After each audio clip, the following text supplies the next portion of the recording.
Mheshimiwa Rais akasema Mzee Mtei atakumbukwa katika msimamo wake, ujasiri wake, maono, uvumilivu na kupenda nchi na kupenda maendeleo.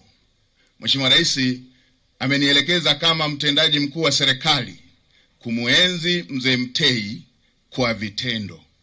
Na katika kumuenzi Mzee Mtei kwa vitendo, nitumie jukwaa hili kumwelekeza Waziri wa Fedha na Waziri wa Ujenzi. Natambua serikali ilishaelekeza kujengwa kwa njia 4 kutoka Tengeru mpaka Kia. Walikuwa wanakamilisha mchakato wa manunuzi kipande cha Tengeru kwenda Usa. Jambo hili likamilike mara moja, ujenzi wa barabara za njia 4 uendelee haraka, kama alama kwamba leo Mzee Mtei alitukusanyisha hapa. Na mimi nitasimamia hilo kwa sababu fedha za kufanya kazi hiyo zipo. Lakini la pili, kwa maeneo korofi ambayo tumeona wananchi wanapata shida mle njiani na matuta ya udongo na madaraja yale, mkataba ulisema ujenzi ukamilike Februari 20. Nataka by Februari 20 mkuu wa mkoa simamia na Mheshimiwa Waziri wa Ujenzi asimamie. Ifikapo Februari 20 pawe pamefunguka, barabara hiyo itumike, sehemu ya kuenzi kazi, kupenda maendeleo na maono ambayo ilikuwa tabia na hulka na utambulisho wa mzee wetu Mtei. Lakini nimeona watangulizi wote wamesema Mzee Mtei alikuwa anapenda haki na kusimamia haki.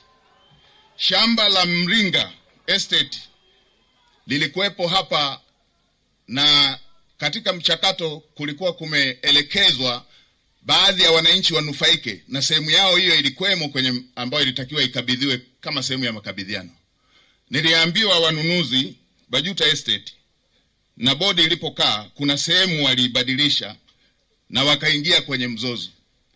Naelekeza ndani ya mwezi mmoja wawe wamerekebisha yale maeneo waliofuta, na wale watu waliokuwa wanatakiwa kunufaika na eneo hilo wapewe sehemu yao. Mkuu wa mkoa pamoja na watu wetu wa ardhi, kamishna wa ardhi anayehusika, wasimamie ndani ya mwezi mmoja wawe wameshakamilisha na wawakabidhi wahusika ambao wanastahili kupata kipande kile kama mkataba ulivyokuwa unaonesha. Na la mwisho, Mzee Mtei alikuwa anapenda maendeleo. Tuna maeneo mengi katika majiji ikiwepo jiji la Arusha. Tuna maeneo ya kufanyia biashara ndogo ndogo, wa machinga na watu wengine. Kila mtu ameweka kamwavuli kake, wengine magunia. Na mvua ikinyesha kwa sisi wafugaji, pale kwenye hiyo soko inageuka kama zizi. Mtu aliyekuwa anafanya biashara hiyo akitoka hapo, anatoka kama alikuwa anakamua kwenye zizi. Sasa nielekeze mkuu wa mkoa, meya, rasi na wakurugenzi wote, yabainini maeneo yote yanayofanywa biashara. Pelekeni fedha za kutengeneza mazingira bora ya kufanyia biashara, yakiwepo mapaa pamoja na nguzo imara pamoja na sakafu zake. Na kote kuliko na majiji kufanyike hivyo. Tutumie fedha ambazo zinapatikana katika maeneo mengine, ambazo tunatumia katika maeneo mengine kutengeneza mazingira bora ya kufanyia biashara na kukuza uchumi, kama ambavyo muasisi wa Benki Kuu alikwisha kufanya.